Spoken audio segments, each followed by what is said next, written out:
flown a Black Hawk?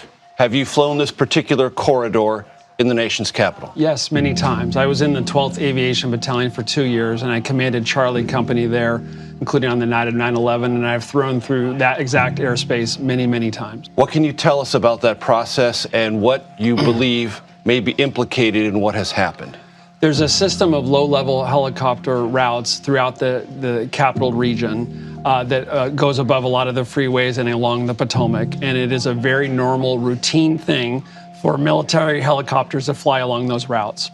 As you're flying past Reagan National Airport, you go down to around 200 feet to deconflict that helicopter passage with the aircraft flying in and out of Reagan. It's a system that's been in place for decades, and throughout that time period, it's ensured the safe deconfliction of those helicopters and aircraft flying in and out of Reagan. But last night, that system failed, and I think it's really important to understand why, so something horrible like this never happens again. That hard deck terminology, 200 feet, how important is that in the safety of this entire complex system of movement of aircraft and helicopter? Throughout the entire system, there's a prescribed route and a prescribed altitude you're supposed to be at, and that altitude becomes particularly important right there at Reagan National Airport, because as you're flying, you literally have aircraft coming in and out, and you have to stay at that altitude. It's not really a hard deck, it's a don't fly above that as the helicopter, so that you have what we call in aviation deconfliction, just the spacing horizontally and vertically to make sure there's not a midair collision.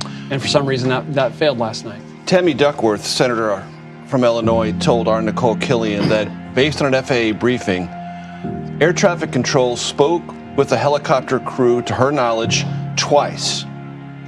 And the helicopter crew acknowledged instructions about where to be twice. Does that tell you anything important? That sounds like the routine protocol. When I would be flying north to south on the Potomac, you'd check in as the helicopter pilot with the tower at Reagan, and you would not proceed past Key Bridge, for those who know, unless you had clearance to do so, or you wouldn't go past Wilson Bridge in the south without clearance to do so.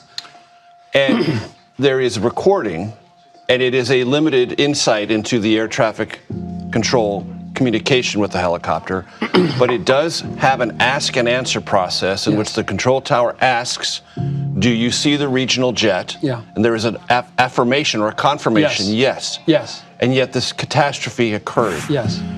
Is it possible air traffic control and the crew on the helicopter were talking about a different plane being observed? That's exactly what I was going to say. If you look at the video closely, there was another aircraft taking off. And so what may have happened, and we're going to need to follow the investigation. This is informed conjecture, respectful of the investigators, of course, and the gravity of the situation, is that the crew